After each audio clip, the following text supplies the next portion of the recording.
Assalamualaikum warahmatullahi wabarakatuh. Salam sejahtera untuk kita semua. Yang terhormat, dosen pengajar Pancasila, Bapak Slamet Subagio. Sebelumnya, kami dari Prodi ABT 1B Malam akan mempresentasikan hasil laporan PBL kami dengan judul Ekonomi Penduduk yang Terdampak COVID-19. Kami dari kelompok 4B dengan saya sendiri Rizka Apriani dengan NIM 4122111049, Nazla Salsabila Sobirin dengan NIM 4122111048, Devi Lestari 4122111051, Kayenia Nopeyosi Hasibuan dengan NIM 4122111052, Rifa Mulyani dengan NIM 4122111053. Yang pertama, latar belakang.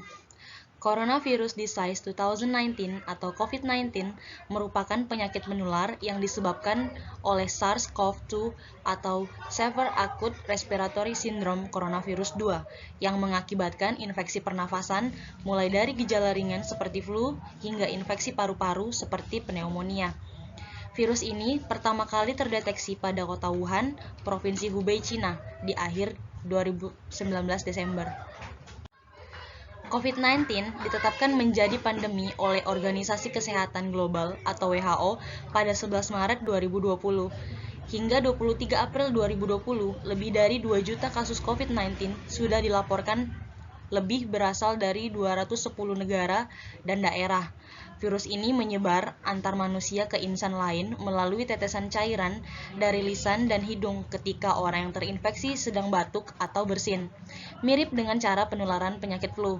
Selain itu, virus bisa menyebarkan akibat menyentuh bagian atau benda yang terkontaminasi dan kemudian menyentuh paras seseorang. Semakin hari, pertarungan sosial ekonomi yang ditimbulkan akibat COVID-19 semakin terlihat konkret bagi masyarakat.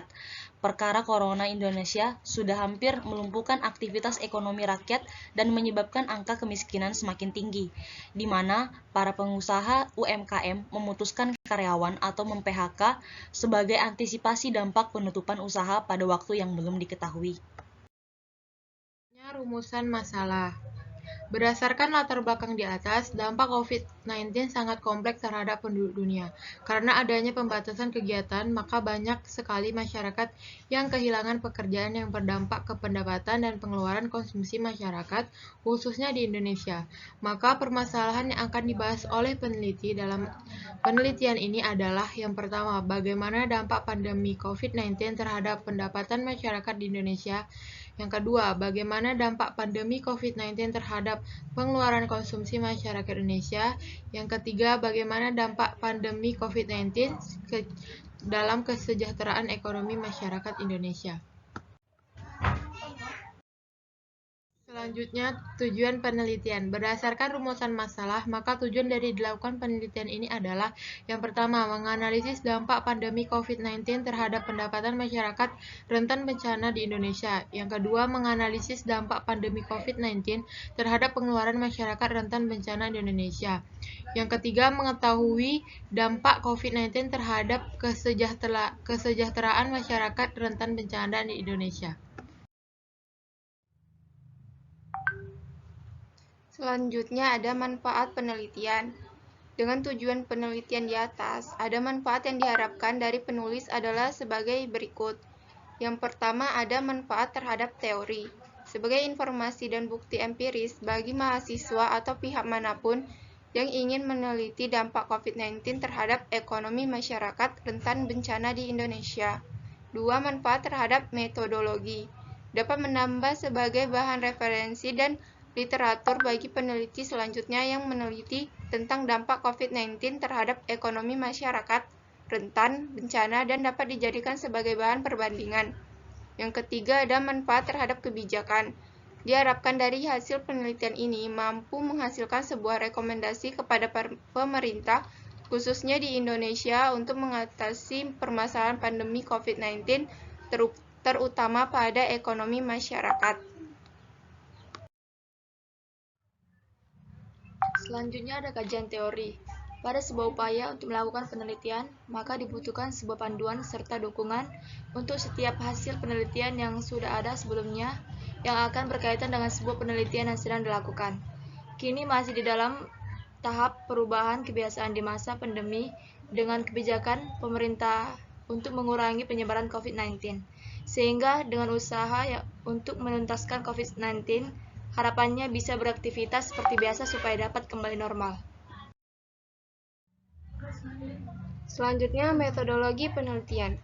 Jenis penelitian yang dilakukan adalah penelitian dengan pendekatan kualitatif deskriptif. Metode deskriptif adalah suatu kelompok manusia, suatu objek, suatu set kondisi, suatu sistem pemikiran, atau suatu kelas peristiwa pada masa sekarang. Tujuan dan penelitian deskriptif ini adalah untuk membuat gambaran atau lukisan secara sistematis, faktual dan aktual mengenai fakta-fakta, sifat-sifat, serta hubungan antar fenomena yang diselidiki. Solusinya adalah dengan mematuhi protokol kesehatan seperti mencuci tangan, menggunakan masker, menjaga jarak, dan yang paling penting adalah vaksin. Baiklah, sekian presentasi dari kelompok kami. Apabila terdapat kesalahan dan kekurangan, kami mohon maaf. Wabillahi taufiq wal hidayah. Wassalamualaikum warahmatullahi wabarakatuh.